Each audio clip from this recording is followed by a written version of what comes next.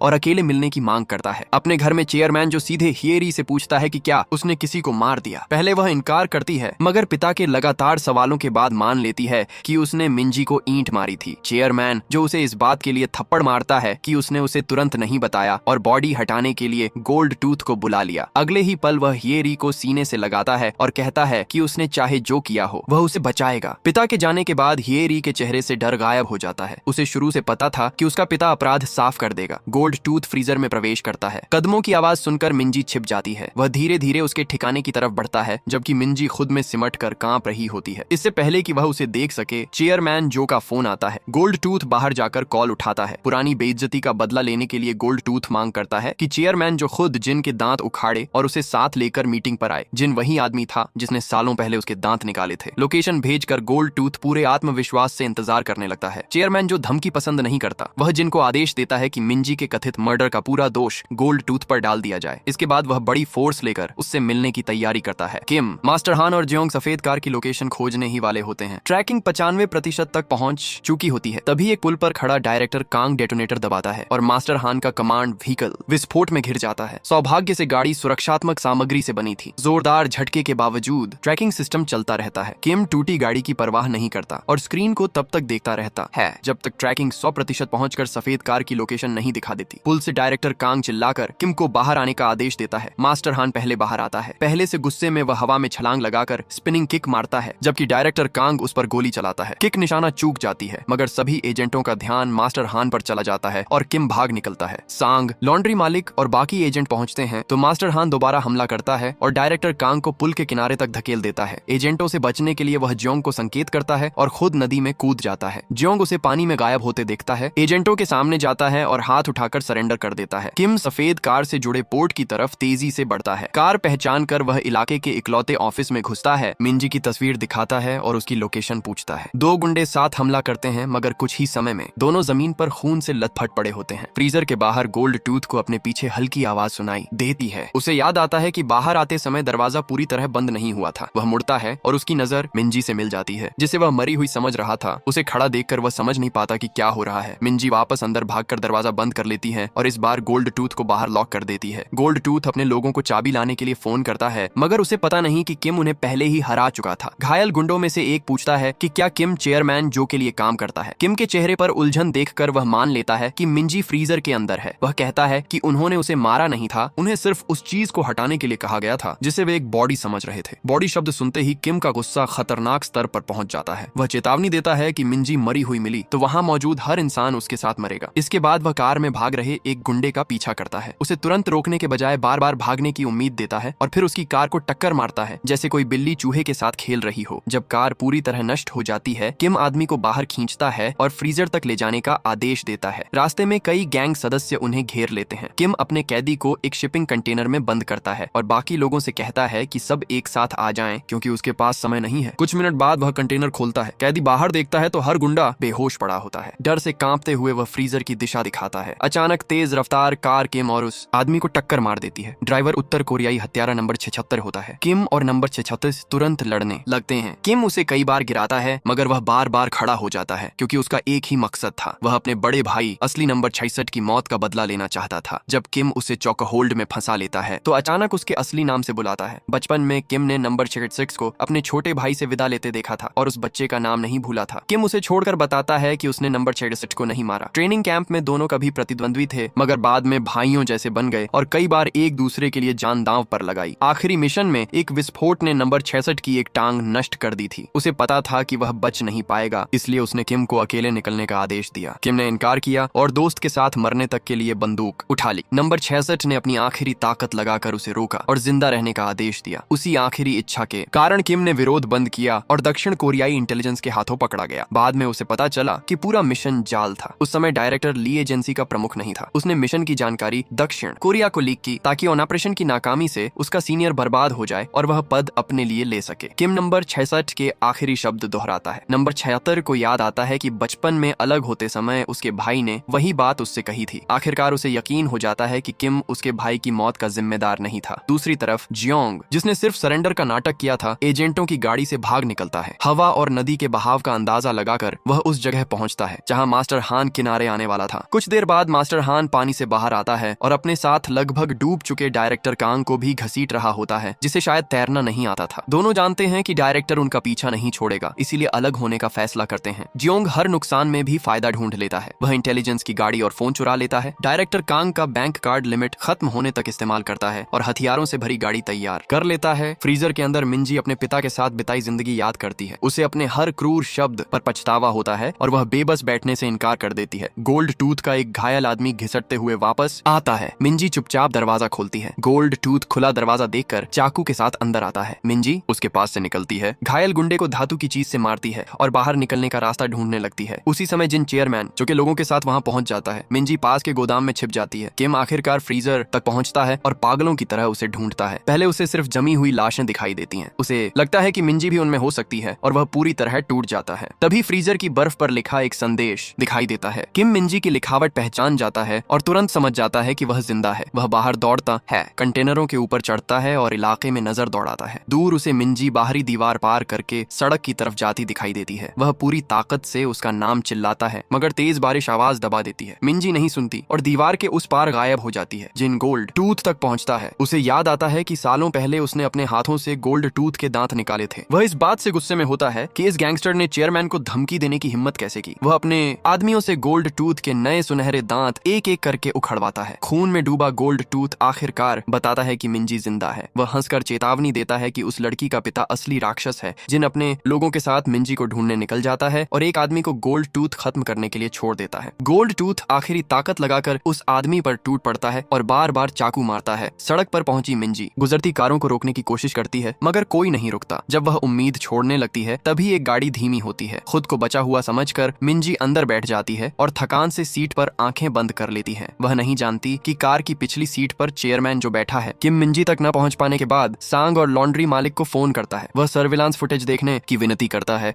और वादा करता है कि मिंजी मिलते ही सरेंडर कर देगा। दोनों डायरेक्टर कांग को उसकी बात बताते हैं और एक बेबस पिता की आखिरी मदद करने के लिए कहते हैं, मगर डायरेक्टर कांग इसे अलग अवसर की तरह देखता है। उसके लिए मिंजी किम की इकलौती कमजोरी थी और वह उसे पहले ढूंढकर किम पर दबाव बनाना चाहता था। सिस्टम उस गाड़ी की पहचान कर लेता है जिसमें मिंजी बैठी थी। शुरुआत में कोई नहीं समझता कि वह चेयरमैन जो की कार है। पिछली सीट पर बैठा चेयरमैन उस लड़की को देखकर मुस्कुराता है जो अनजाने में खुद उसके हाथ आ गई थी। अब वह मिंजी का इस्तेमाल करके हियरी को बचा सकता था और किम की असली पहचान भी पता कर सकता था। मिंजी के चेयरमैन जो के घर पहुंचने की खबर मिलते ही डायरेक्टर कांग छापा मारने की तैयारी करता है। ऑपरेशन शुरू होने से पहले सांग चुपके से किम को संदेश भेज देती है कि मिंजी चेयरमैन जो की कार में गई थी। मास्टर हान भी किम के पास पहुंच जाता है और दोनों साथ में वहां निकलते हैं। चेयरमैन जो मिंजी को पूछताछ से पहले नहाने और कपड़े बदलने देता है। मिंजी चालाकी से हियरी से जुड़ी बातें छिपाती है। वह कहती है कि प्रिंसिपल के ऑफिस से निकलने के बाद उस पर हमला हुआ और उसकी आंख फ्रीजर में खुली। वह हियरी का नाम नहीं लेती, मगर चेयरमैन जो उसकी कहानी समझ जाता है, उसे यह भी पता होता है कि कार में बैठने के बाद मिंजी ने सोने का नाटक किया था। शुरुआत में उसने चेयरमैन को पीछे बैठे नहीं देखा था, फिर उसकी आवाज सुनी जो कह रहा था कि उसकी बेटी की दुश्मन खुद उसके पास आ गई। मिंजी समझ गई थी कि वह एक खतरे से निकलकर दूसरे में आ गई है, इसलिए उसने आंखें बंद रखी। अब वह मासूम बनकर चेयरमैन को बचाने के लिए धन्यवाद देती है और पिता को कॉल करने के लिए फोन मांगती है। चेयरमैन साफ मना करता है और कहता है कि वह उसे मारने वाला है। मिंजी भागती है, मगर दरवाजे पर खड़े गार्ड उसे पकड़ लेते हैं। चेयरमैन सिरिंज लेकर पास आता है और बताता है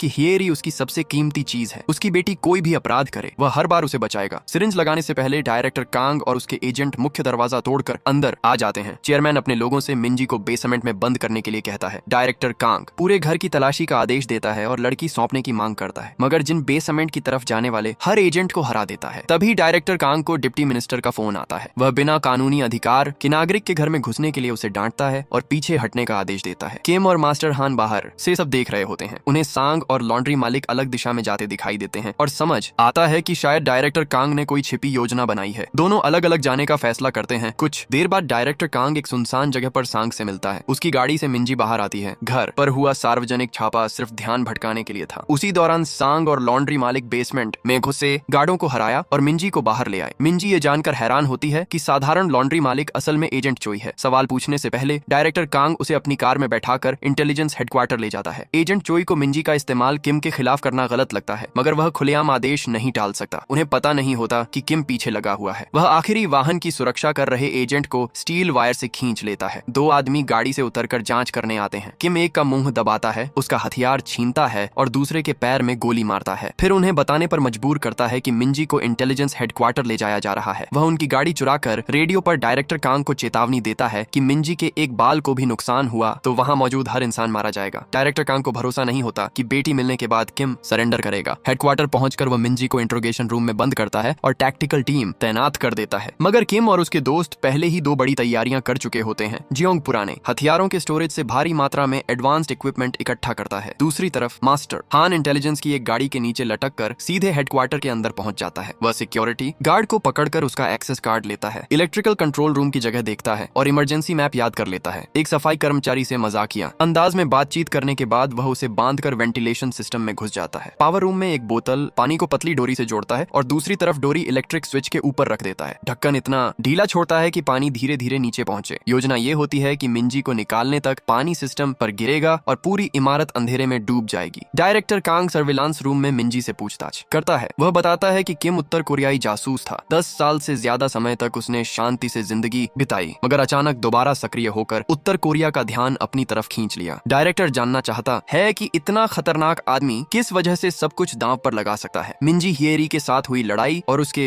बाद हुए बदले की पूरी कहानी सुनाती है। डायरेक्टर कांग अविश्वास में हंसने लगता है। उसे यकीन नहीं होता कि अनगिनत हिंसक ऑपरेशन पूरे कर चुका पूर्व हत्यारा दो स्कूल जाने वाली लड़कियों की लड़ाई की वजह से फिर मैदान में उतर आया। मिंजी भी सदमे में होती है, जिसे वह कमजोर और दब्बू पिता मानती थी। वह असल में एक खतरनाक ऑपरेटिव था। पूछताछ पूरी होने से पहले डायरेक्टर को पता चलता है कि डिप्टी मिनिस्टर आ रहा है। वह मिंजी को आइसोलेशन रूम में छिपा देता है। डिप्टी मिनिस्टर अवैध छापे पर उसे डांटता है और मिंजी छोड़ने का आदेश देता है। डायरेक्टर कांग उस पर चेयरमैन जो से फायदा लेने और अपराधी को बचाने का आरोप लगाता है। वह चेतावनी देता है कि किम अपनी बेटी के लिए पूरे देश को उलट रहा है। मिंजी चेयरमैन के पास गई तो दोनों मर सकते हैं। आइसोलेशन रूम में मिंजी को ऊपर से कोई बुलाता सुनाई देता है। वह सिर उठाती है तो वेंट के अंदर मास्टर हान दिखाई देता है। वह उसे ऊपर खींच लेता है और दोनों डक्ट के रास्ते आगे बढ़ते हैं। उसी समय पानी इलेक्ट्रिकल सिस्टम तक पहुंच जाता है। पूरी इमारत की लाइट बंद हो जाती है और अलार्म बजने लगते हैं। मास्टर हान मिंजी को पार्किंग लेवल तक ले आता है। जमीन पर उतरते ही डायरेक्टर कांग और बड़ी टैक्टिकल फोर्स सामने आ जाती है। उसने उनका रास्ता पहले ही समझ लिया था। मास्टर हान मिंजी से कहता है कि 3 गिनते ही इमरजेंसी एग्जिट की तरफ भागे। वह फ्लैश ग्रेनेड, स्मोक ग्रेनेड और गोलियों से उसे बचाता है। पूरी पार्किंग धुएं और अफरा तफरी से भर जाती है। डायरेक्टर कांग जल्दी समझ जाता है कि किसी एजेंट को गोली नहीं लगी। मास्टर हान ब्लैंक फायर कर रहा था। वह अपनी टीम को असली गोलियां चलाने का आदेश देता है। गोलियों की बारिश में मास्टर हान और मिंजी गाड़ियों के पीछे छिपते हैं। जब टीम उन्हें चारों तरफ से घेर लेती है तो मास्टर हान सफेद कपड़ा उठाकर सरेंडर का नाटक करता है। अचानक डिप्टी मिनिस्टर चीख कर सबको रुकने के लिए कहता है। एक पतली स्टील केबल उसकी गर्दन के चारों तरफ लिपटी होती है। वह कठपुतली की तरह चलता है क्योंकि दूसरे सिरे को पकड़ने वाला आदमी उसकी जान नियंत्रित कर रहा था। ऊपर किम खड़ा होता है। इतने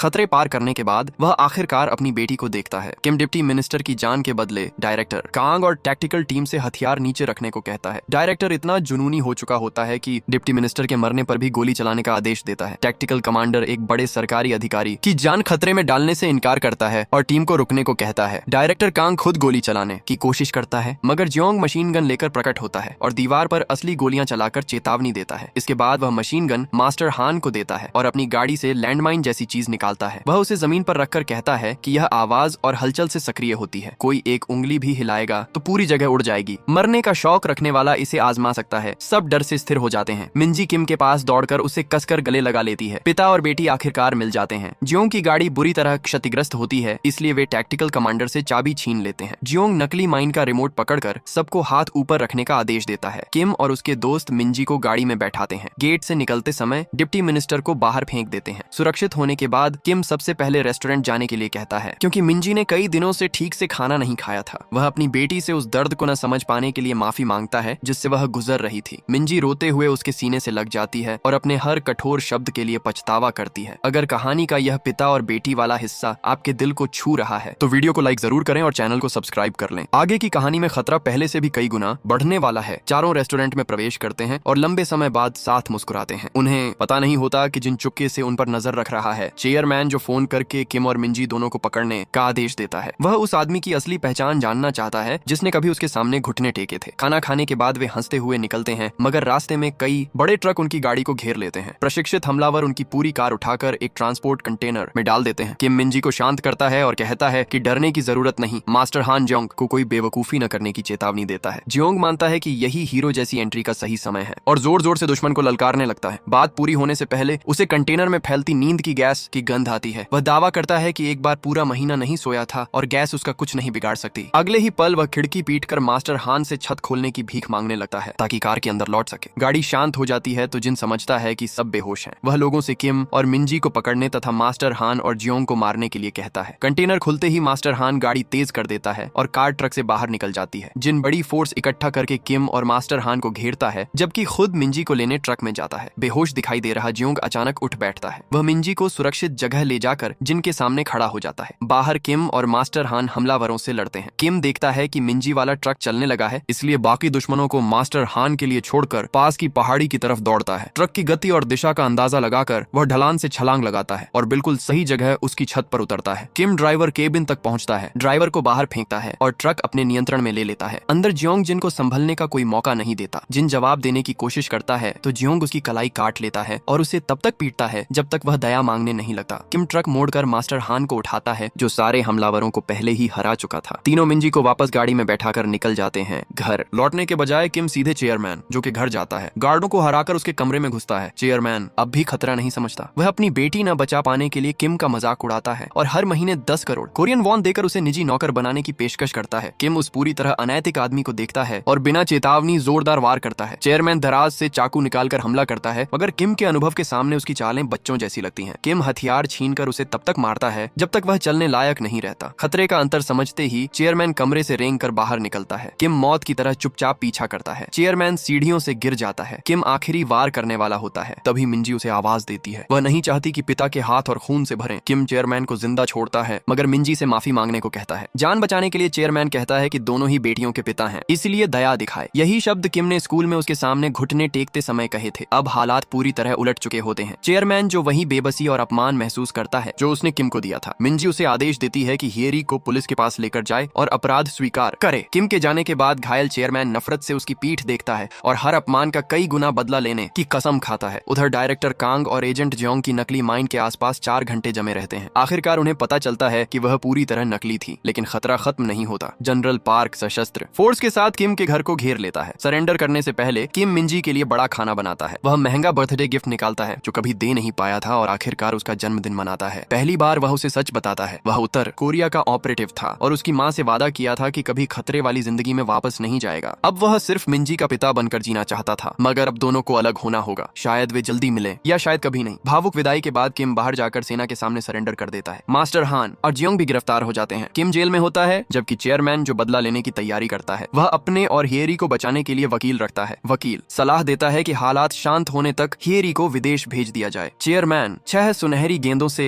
एक ताकतवर अधिकारी को रिश्वत देता है। अधिकारी सब स्वीकार करके पुलिस जांच अपने नियंत्रण में लेने का वादा करता है। गोल्ड टूथ अपने लिए नए सुनहरे दांत बनवा लेता है। नंबर 76 भी चुपके से छोटों से ठीक होता रहता है और सही मौके का इंतजार करता है। हिरासत में किम की आंखों पर पट्टी बांधी जाती है। कुछ लोग कहते हैं कि उसे दूसरी जगह ट्रांसफर करने का आदेश मिला है और उसके शरीर में बेहोशी की दवा डाल देते हैं। होश आने पर किम किसी सामान्य दक्षिण कोरियाई इंटेलिजेंस इमारत में नहीं होता। उसे लगता है कि चुपके से उत्तर कोरिया भेज दिया गया है। वह अंधेरे कमरे में जंजीरों से बंधा होता है जहां टॉर्चर के औजार रखे हैं। एक ठंडी आवाज कहती है कि वह बहुत लंबे समय से छिपा हुआ था। इंट्रोगेटर उसे लगातार यातना देते हैं। बिजली के झटके, गर्म धातु और कई दूसरे तरीके इस्तेमाल किए जाते हैं ताकि वह दक्षिण कोरियाई इंटेलिजेंस की जानकारी बताए। किम एक शब्द नहीं बोलता। मुख्य इंट्रोगेटर गुस्से में उसके बाल पकड़कर कहता है कि देश की सेवा करके गद्दार का दाग मिटाने का यह आखिरी मौका है। किम चुप रहता है तो वह आदमी अपनी शर्ट उतारता है, इलेक्ट्रिक हथियार उठाता है और धमकी देता है कि यही सब मिंजी के साथ करेगा। बेटी का नाम सुनते ही किम बदल जाता है। इंट्रोगेटर पास आता है तो किम अचानक उस पर झपटता है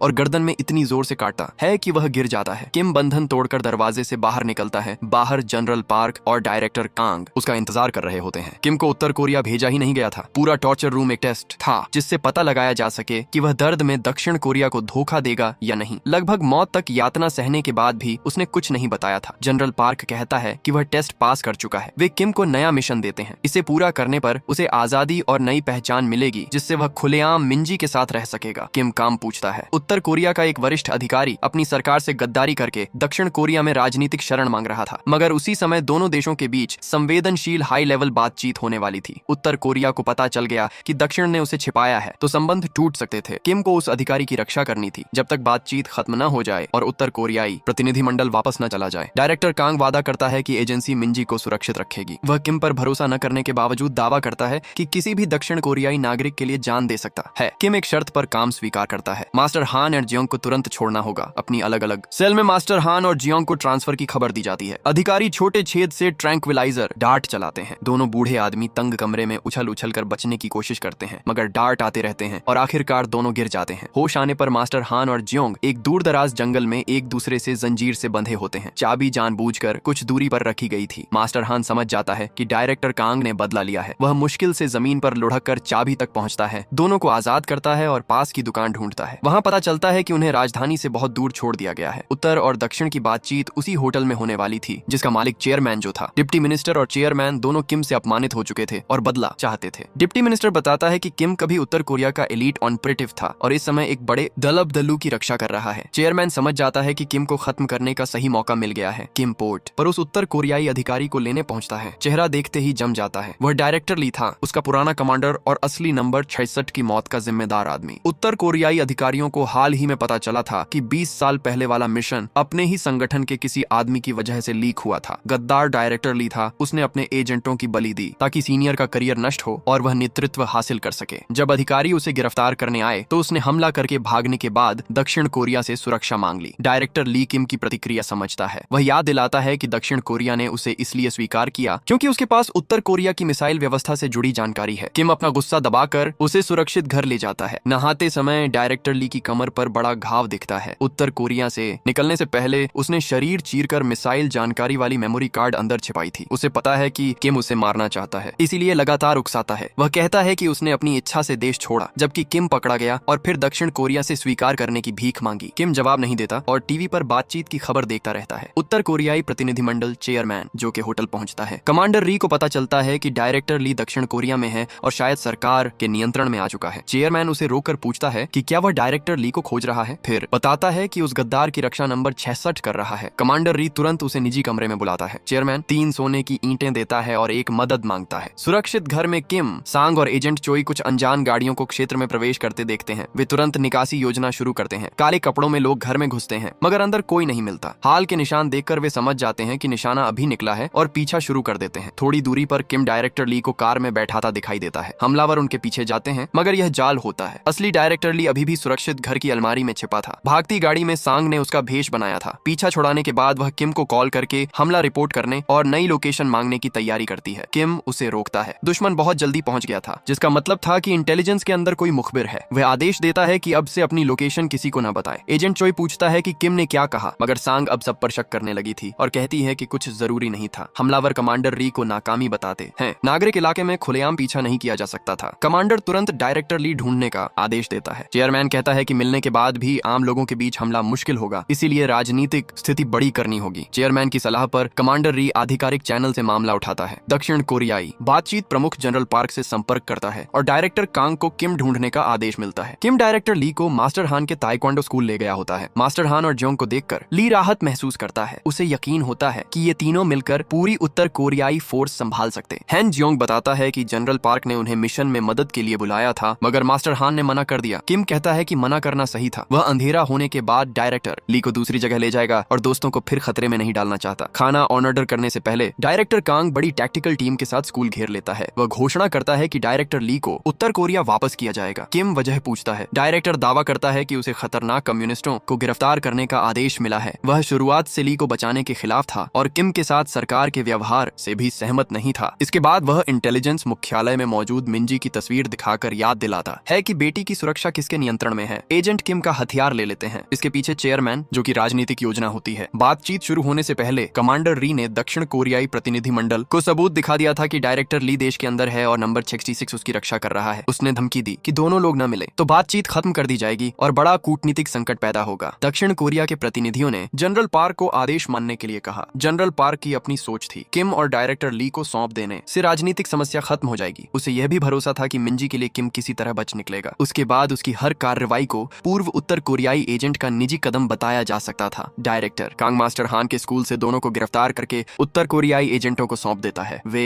तुरंत डायरेक्टर ली को गोली मारते हैं और किम को चेयरमैन जो के हवाले कर देते हैं। बार बार अपमान सहने के बाद चेयरमैन को लगता है कि आखिरकार जीत गया। वह पिस्तौल से किम के सिर पर वार करता है। वह वहीं गोली मार सकता था, मगर मौत को आसान सजा मानता है। वह किम को ऐसी जगह ले जाने का आदेश देता है जहां धीरे धीरे टॉर्चर कर सके। जैसे ही एक आदमी किम को पकड़ता है, किम उसका हथियार छीन लेता है। उसी समय जियोंग पहुंचकर गार्डों को हराने में मदद करता है। चेयरमैन हालात बदलते देखकर कार से भागने की कोशिश करता है, मगर मास्टर हान उसे पकड़ लेता है। तीनों दोस्त फिर साथ खड़े होते हैं। किम मानता है कि डायरेक्टर ली सच में नहीं मरा हो सकता, क्योंकि उत्तर कोरिया को उससे जानकारी चाहिए। वह चेयरमैन से पूछता है कि ली को कहां ले गए। चेयरमैन सौदा देता है, जान बख्शी गई तो वह डायरेक्टर ली की लोकेशन दिलवा देगा। वे उसे सांग और एजेंट चोई के पास ले जाते हैं, जो ड्रोन से होटल की निगरानी कर रहे थे। सांग बताती है कि एक उत्तर कोरियाई एजेंट एक बहुत बड़ा बैग होटल के स्वीट में ले गया था। संभव है कि ली अंदर हो। दक्षिण कोरियाई एजेंट होटल के कुछ हिस्सों पर नजर रख रहे थे और किचन या लॉन्ड्री जैसी कर्मचारी जगहों में जा सकते थे, मगर उत्तर कोरियाई टीम उनकी हर गतिविधि देख रही थी। कमांडर री 5वीं मंजिल पर था और उत्तर कोरियाई सर्विलांस रूम 4थी मंजिल पर था। इतनी सुरक्षा के बीच डायरेक्टर ली को निकालना लगभग असंभव लगता है। किम चेयरमैन को चेतावनी देता है कि ली बचा, तभी वह जिंदा रहेगा और गुप्त प्रवेश पूछता है। चेयरमैन बताता है कि एक सीक्रेट इमरजेंसी रास्ता सीधे उसके निजी ऑफिस तक जाता है। वहाँ कैमरे नहीं हैं और उसका एक्सेस कार्ड दरवाजा खोल सकता है। किम तुरंत योजना बनाता है। उत्तर कोरियाई टीम ने होटल के पुराने कैमरे बंद करके 4थी मंजिल के सर्विलांस रूम से अपना सिस्टम चला रखा था। सबसे पहले उस कमरे पर कब्जा करना जरूरी था। किम डायरेक्टर ली को बचाएगा। मास्टर हान और जियोंग एजेंटों को दूसरी तरफ खींचकर रास्ता बनाएंगे। एजेंट चोई लॉन्ड्री कर्मचारी बनकर ली को कार्ट में छिपाएगा और लोडिंग एरिया से बाहर निकालेगा। लॉन्ड्री वाहन के निकलने में सिर्फ 10 मिनट थे, इसलिए पूरा ऑपरेशन उसी समय में पूरा होना जरूरी था। उधर बड़ा बैग कमांडर री के सामने खोला जाता है। डायरेक्टर ली जिंदा और सुरक्षित होता है। गोली चलाने से पहले उसके कपड़ों के नीचे बुलेट प्रूफ वेस्ट पहनाई गई थी। उसका वीडियो सिर्फ अपनी सरकार को धोखा देने के लिए बनाया गया था। किम की टीम चेयरमैन के सीक्रेट रास्ते से होटल के निजी ऑफिस तक पहुंचती है। बिल्डिंग प्लान मिलने के बाद वह सबकी भूमिका तय करता है। चेयरमैन चुपके से फोन देखता है और आए हुए संदेश पर मुस्कुराता है। मिशन शुरू करने से पहले उसे बांध दिया जाता है और 2 होटल कर्मचारियों को काबू किया जाता है, जियोंग और सांग सर्विस। यूनिफॉर्म पहनकर खाने की ट्रॉली सर्विलांस रूम की तरफ ले जाते हैं। मास्टर हान ट्रॉली के अंदर छिपा होता है। एजेंट चोई लॉन्ड्री वाहन को बाहर तैयार रखता है। 10 मिनट की गिनती शुरू होती है। सांग दरवाजे की घंटी बजाकर खाना पहुंचाने की बात कहती है। दरवाजा खुलते ही वह और जियोंग हमला कर देते हैं। मास्टर हान ट्रॉली से बाहर आता है और तीनों सारे एजेंटों को हरा देते हैं। कैमरा सिस्टम से वे डायरेक्टर ली वाला कमरा ढूंढकर किम को जानकारी भेजते हैं। किम छत से रस्सी के सहारे उतरता है और कमरे की बालकनी पर पहुंचता है। अंदर कमांडर री बाकी लोगों को बाहर भेजकर डायरेक्टर ली से अकेले बात कर रहा होता है। वह कहता है कि उसे मिसाइल जानकारी से कोई मतलब नहीं। उसे पता था कि ली ने सरकार के $8 मिलियन के राजनीतिक फंड को कैसीनो चिप्स में बदलकर एक निजी वॉल्ट में रखा था। वह वॉल्ट का पासवर्ड कार्ड चाहता था। कमांडर री सौदा देता है कि कार्ड मिलने पर वह चुपके से ली की रक्षा करके तीसरे देश पहुंचा देगा। डायरेक्टर ली हंसता है। उसे पहले ही अंदाजा था कि कोई पैसे के पीछे आएगा, इसलिए कार्ड दक्षिण कोरिया आने से पहले ही छिपा दिया था। तभी किम अंदर आता है, कमांडर री को बेहोश करता है और डायरेक्टर ली को लेकर निकल जाता है। अब केवल 5 मिनट बचे होते हैं। उत्तर कोरियाई एजेंटों को भटकाने के लिए जियोंग और मास्टर हान जानबूझकर गलियारे में चलते हैं और आपस में बहस करते हैं कि कौन कितने लोगों को मारेगा। सांग सर्विलांस रूम में रहकर किम से लॉन्ड्री एरिया तक सुरक्षित रास्ता ढूंढती है। तभी उत्तर कोरियाई कमांडर कमरे में कॉल करता है। कोई जवाब नहीं मिलता तो उसे गड़बड़ी का पता चलता है। सांग किम को चेतावनी देती है। किम उसे तुरंत निकलने को कहता है और अपना रास्ता खुद ढूंढने का फैसला करता है। उत्तर कोरियाई एजेंट कमरे तक पहुंचने से पहले सांग लिफ्ट में घुस जाती है। कमांडर खराब कैमरा फीड देखकर सिस्टम ठीक करने का आदेश देता है और सिग्नल जैमर चालू कर देता है। तेज इलेक्ट्रिक शोर सबके ईयरपीस में भर जाता है। किम और उसके दोस्तों का संपर्क टूट जाता है और उन्हें मूल योजना के भरोसे आगे बढ़ना पड़ता है। इस दौरान चेयरमैन अपने ऑफिस में रस्सी खोलने की कोशिश करता है। शरीर हिलाकर वह जेब से लाइटर गिराता है और जलती लौ से रस्सी काटता है, भले ही उसके हाथ जलते रहते हैं। किम इस बात से अनजान होकर डायरेक्टर ली को होटल से निकालता रहता है। रास्ते में वह लगभग अदृश्य स्टील वायर बिछाता है, जिनमें पीछा करने वाले एजेंट फंसते जाते हैं। जियोंग और मास्टर हान भी एक के बाद एक समूह हराते हैं। जियोंग जानबूझकर उत्तर कोरियाई एजेंटों से भरी लिफ्ट में घुस जाता है, क्योंकि तंग जगह में सबको जल्दी हराया जा सकता था। अचानक पूरे होटल की बिजली बंद हो जाती है। उत्तर कोरियाई कमांडर ने कैमरे चालू होने के बाद अपनी टीम को हर जगह हारते देखा और किम के लोगों को अंधेरे में फंसाने के लिए पावर कट कर दी। होश में आने के बाद कमांडर री अपमान से बौखला जाता है और सबको सक्रिय होने का आदेश देता है। अब नया आदेश होता है कि किम और डायरेक्टर ली दोनों को किसी भी कीमत पर मार दिया जाए। किम आखिरकार डायरेक्टर ली को लॉन्ड्री एरिया तक ले आता है, मगर 10 मिनट पूरे हो चुके होते हैं। एजेंट चोई जितना रुक सकता था रुक चुका था। होटल सिक्योरिटी को शक होने लगा, इसलिए उसे अपना कवर बचाने के लिए निकलना पड़ा। अब उत्तर कोरियाई एजेंट किम और ली पर गोली चलाने लगते हैं। उनके पास न संपर्क बचा था और न वाहन। जियोंग अभी भी लिफ्ट में लड़ रहा होता है। मास्टर हान का सामना इमारत के सबसे ताकतवर आदमी से होता है। उत्तर कोरियाई कमांडर उसी ओलंपिक प्रतियोगिता में पहलवान था जिसमें मास्टर हान ने हिस्सा लिया था। उसे पता था कि हान हान की सबसे बड़ी ताकत उसकी किक है, इसलिए वह उसे एक तंग डिशवॉशिंग रूम में फंसा देता है जहाँ पैर चलाने की जगह नहीं होती। वह बार बार मास्टर हान के मजबूत पैर पर वार करता है जब तक वह लगभग बेकार नहीं हो जाता। दर्द सहते हुए मास्टर हान आसपास की प्लेटें उठाकर पहलवान के सिर पर तोड़ता है और आखिरकार उसे हरा देता है। मास्टर हान और जियोंग चेयरमैन के ऑफिस लौटते हैं, मगर वह रस्सी से निकल चुका होता है। हमला करने से पहले चेयरमैन एक वीडियो दिखाता है जिसमें जियोंग की बेटी और मास्टर हान का बेटा बंधक बने होते हैं। जियोंग गुस्से में उसका कॉलर पकड़ता है, मगर चेयरमैन बच्चों की जान की धमकी देकर दोनों को काबू कर लेता है। उसी समय सांग, किम और डायरेक्टर ली तक पहुंच जाती है। तीनों हमलावरों से लड़ते हुए होटल की एक गाड़ी में निकलते हैं। रास्ते में नंबर 76 सामने आकर डायरेक्टर ली पर बंदूक तान देता है। वह अपने भाई की मौत का बदला लेना चाहता था। किम उसका दर्द समझता है, मगर ली के सामने खड़ा हो जाता है। वह कहता है कि इस दुश्मन की रक्षा करना जरूरी है क्योंकि मिशन पूरा होने पर ही मिंजी सुरक्षित रहेगी। वह नंबर 76 से अभी ली को छोड़ने और बाद में मौका मिलने का वादा करता है। नंबर 76 किम पर भरोसा करके हथियार नीचे कर देता है। वे एजेंट चोई की लॉन्ड्री गाड़ी में बैठकर होटल से बाहर निकलते हैं। सिक्योरिटी से गुजरते समय एजेंट चोई मासूमियत से पूछता है कि गोलियों की आवाज क्यों आ रही थी और सब सुरक्षित है या नहीं। गार्ड कहते हैं कि कोई खतरा नहीं और उसे निकलने देते हैं। किम डायरेक्टर ली को अस्पताल ले जाने की तैयारी करता है। तभी मास्टर हान का फोन आता है। वह सिर्फ इतना कहता है कि उसे माफ कर दे। किम तुरंत समझ जाता है कि कुछ गलत है। वह डायरेक्टर ली को सांग और एजेंट चोई के पास छोड़कर अकेला चेयरमैन जो कि प्रॉपर्टी की तरफ जाता है। वहाँ 2 बच्चे रस्सी से बंधे होते हैं और धातु की जाली से घिरे फाइटिंग एरिया में मास्टर हान और जियोंग खड़े होते हैं। चेयरमैन आदेश देता है कि वे किम को मारें वरना बच्चों की जान चली जाएगी। वे अपने बच्चों और भाई जैसे दोस्त के बीच चुनाव नहीं कर पाते। चेयरमैन बच्चों की दिशा में गोली चलाता है। गोली खाली होती है, मगर आवाज से सब डर जाते हैं। वह कहता है कि अगली गोली असली होगी। किम दोस्तों को अपने झमेले में लाने के लिए माफी मांगता है। बच्चों को बचाने के लिए वह खुद मास्टर हान और जियोंग पर हमला करता है ताकि वे पलट कर लड़ें। दोनों मजबूरी में उसे मारते हैं। कई राउंड के बाद किम खून से लथपथ जाली के सहारे खड़ा होता है। चेयरमैन पास आकर मजाक करता है कि किम मिंजी को दोबारा देखे बिना मरेगा। उसे पता नहीं कि पूरी लड़ाई योजना का हिस्सा थी। किम ने छिपे संकेतों से दोस्तों को समझा दिया था। जब भी वे उसे मार रहे थे जानबूझकर उसी हिस्से की जाली पर गिरा रहे थे जिससे वह धीरे धीरे कमजोर हो जाए। चेयरमैन पास आता है तो किम अचानक उसका गला पकड़ लेता है। मास्टर हान और जियोंग कमजोर जाली पर एक साथ हमला करते हैं। पूरा हिस्सा गिरकर चेयरमैन के ऊपर आ जाता है और वह नीचे फंस जाता है। वे बच्चों को खोलकर सुनिश्चित करते हैं कि दोनों सुरक्षित हैं। किम बाकी मामला दोस्तों पर छोड़ देता है क्योंकि एक और काम बाकी था। बच्चों की सुरक्षा के लिए मास्टर हान और जियोंग उन्हें जियोंग की पत्नी के कार्यस्थल ले जाते हैं जो मिलिट्री सिक्योरिटी कमांडर है। वह बच्चों को सैन्य जगह पर लाने के लिए गुस्से में पति को डांटती है और पूछती है कि वह फिर किम की परेशानी में क्यों पड़ा। दोनों कहते हैं कि किम ने उन्हें मजबूर नहीं किया, उन्होंने खुद दोस्त के साथ खड़े होने का फैसला किया। जियोंग की पत्नी आखिरकार बच्चों की रक्षा करने के लिए मान जाती है और दोनों निकल जाते हैं। किम डॉक्टर का भेष बनाकर अस्पताल में प्रवेश करता है। वो डायरेक्टर ली को बेहोशी की दवा देता है और व्हील चेयर पर बाहर ले जाता है। जनरल पार्क पहले ही उससे सारी मिसाइल जानकारी निकाल चुका था। बदले में ली ने मकाऊ जाने की सुरक्षा मांगी थी। जनरल पार्क ने सहमति दिखाई थी, मगर बेकार हो चुके गद्दार को बचाने का इरादा नहीं था। किम बेहोश डायरेक्टर ली को नंबर 76 के हवाले करता है और कहता है कि अब उसका भाग्य पूरी तरह उसके हाथ में है। नंबर 76 किम और मिंजी के शांत भविष्य की कामना करता है। किम उसे दोबारा याद दिलाता है कि चाहे कुछ भी हो जिंदा रहना जरूरी है। डायरेक्टर ली जब होश में आता है तो खुद को समुद्र किनारे पाता है। शुरुआत में उसे लगता है कि वह मकाऊ पहुंच गया है, फिर उसे एहसास होता है कि कमर में छिपी मेमोरी कार्ड निकाली जा चुकी है। सामने उत्तर कोरियाई प्रचार वाले बोर्ड दिखाई देते हैं। उसे वापस उत्तर कोरिया भेज दिया गया था। सैनिक दौड़ते हैं तो घबराया ली समुद्र में उतरकर पानी के रास्ते भागने की कोशिश करता है। उत्तर और दक्षिण की बातचीत आखिरकार सफल हो जाती है। दक्षिण कोरियाई प्रधानमंत्री कमांडर री को चेतावनी देता है कि उसके लोग देश में काफी परेशानी कर चुके हैं। अपनी बेइज्जती छिपाने के लिए कमांडर री अपनी सरकार से घोषणा करवाता है कि डायरेक्टर ली और नंबर 66 दोनों मारे गए। अगर सच सामने आता कि सौंपे जाने के बाद दोनों निकल गए तो प्रतिनिधिमंडल अयोग्य दिखाई देता। उन्हें नहीं पता होता कि ली को ले जाने से पहले दक्षिण कोरियाई इंटेलिजेंस उसकी जरूरी सैन्य जानकारी हासिल कर चुकी थी। किम इसके बाद अपने एक बेहद अमीर और प्रभावशाली परिचित से संपर्क करता है। वह चेयरमैन जो कि पूरी कंस्ट्रक्शन कंपनी बर्बाद करने के लिए कहता है और बदले में भविष्य का कोई भी मिशन पूरा करने का वादा करता है। जोहा ग्रुप भ्रष्टाचार, रिश्वत और गैर कानूनी कारोबार की जांच में ढह जाता है। चेयरमैन से जुड़े सारे सरकारी अधिकारी गिरफ्तार हो जाते हैं। विदेश भेजी गई हियरी भी पकड़ी जाती है और मिंजी के साथ उसने जो किया उसकी सच्चाई सबके सामने आ जाती है। बुरी तरह घायल और अपमानित चेयरमैन जो को रिपोर्टरों के सामने लाया जाता है। तभी पत्रकारों के बीच छिपा गोल्ड टूथ अपना भेष हटाता है और उस आदमी पर हमला कर देता है जिसने उसकी पूरी जिंदगी बर्बाद की थी। आखिरी मिशन पूरा करने के बाद किम जनरल पार्क से मिलता है। जनरल कहता है कि दुनिया की नजर में नंबर 66 को मरना होगा। सरकार घोषणा करती है कि किम की बॉडी मिल गई है। कुछ समय बाद मिंजी उस स्मारक पर जाती है जहां उसके दोनों माता पिता के होने की बात लिखी होती है। वह वापस जाने लगती है। तभी किम हाथ फैलाकर उसकी तरफ आता है। मिंजी पूरी तरह हैरान नहीं होती क्योंकि सांग ने चुपके से बता दिया था कि किम की मौत नकली थी। फिर भी वह रो पड़ती है क्योंकि उसके दिल में सचमुच डर था कि शायद पिता को दोबारा न देख पाए। डायरेक्टर कांग की व्यवस्था से किम और मिंजी को नई पहचान मिलती है। अपने ठंडे व्यवहार के बावजूद वह मिंजी को नई शुरुआत के प्रतीक के रूप में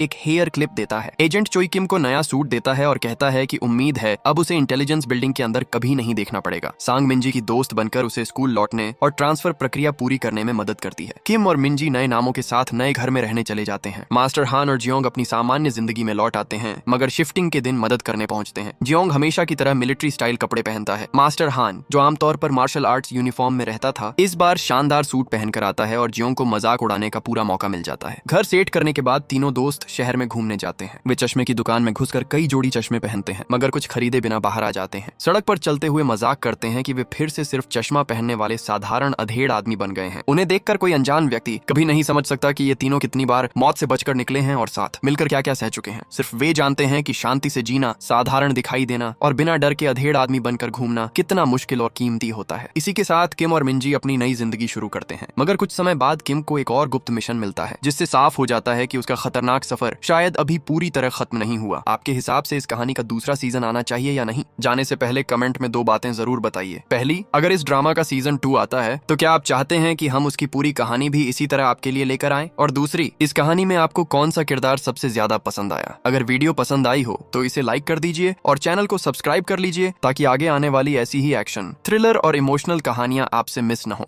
नोटिफिकेशन बेल भी ऑन कर लेना, क्योंकि अगली कहानी बहुत जल्द आने वाली है। अब हमारी मुलाकात अगली मूवी की कहानी में होगी। तब तक अपना ख्याल रखिए, सुरक्षित रहिए और खुश रहिए। पूरी वीडियो देखने के लिए बहुत बहुत धन्यवाद। फिर मिलेंगे अगली कहानी में। Good bye.